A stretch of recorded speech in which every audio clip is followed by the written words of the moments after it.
rate of reaction. Rate of reaction is the speed at which reactant is used up or a product is formed. And examples with the production of carbon dioxide, we can use the changes in volume of carbon dioxide concentration over time to calculate the rate of reaction. So we can, to find the average rate, we can look at change in volume over time, and the rate of reaction at a particular time is given by the gradient of the slope. So here we'll just draw a tangent to that gradient to find the rate of the reaction.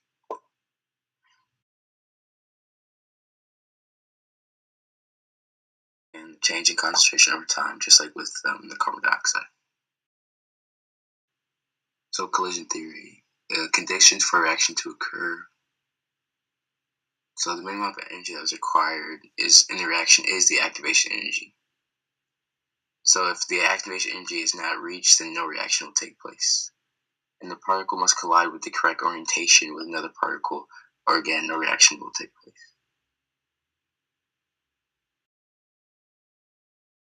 Affect the rate of reaction are concentration, pressure, surface area, temperature, and a catalyst. So concentration. So it's a factor that affects the rate of reaction. So a higher concentration would lead to higher amounts of particles and increase the amount of collisions, therefore higher rate of reaction. Because with more particles in the same amount of space, it would be more likely that these particles will collide with each other with the correct orientation. This is a low concentration, this is a high concentration. So because it's the same amount of space but more particles, they're more likely to collide with correct orientation. Also pressure. This only really impacts gases and is actually very similar to concentration. So as pressures increase, molecules are compressed closer together, so the likelihood of collision increases. So in the same way, it's the more particles in a similar space, so it's just more likely that a collision with the correct orientation will take place.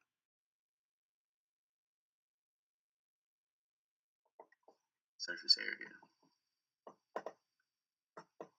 The reaction occurs at the surface area of a solid. If the solid has more surface area, then the reaction will occur quicker, hence more collisions. If it's a smaller surface area, then there will be less collisions, because with that smaller surface area, it's less likely that these particles will collide with the correct orientation.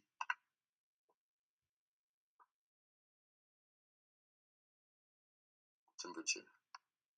This allows for more particles in reaction to gain more kinetic energy, leading to more particles containing activation energy, leading to quicker reaction.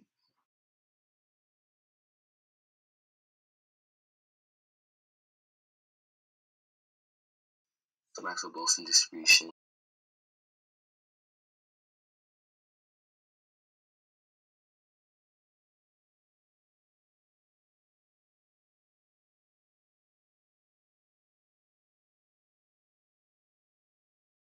The catalyst allows for a reaction to occur quicker without being completely used up by lowering the activation energy. So this kind of works in the same way as temperature. If more molecules are above the activation energy, such as what happens when you increase the temperature, then more collisions will occur.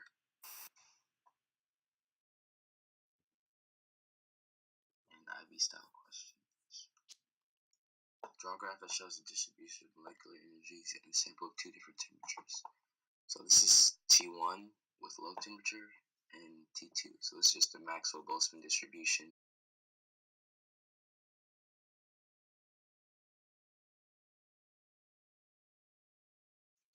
Define the term activation energy. The minimum energy required for a reaction to take place. And say and explain the effect of a catalyst on the rate of an endothermic reaction. This makes a reaction go faster because it lowers the activation energy.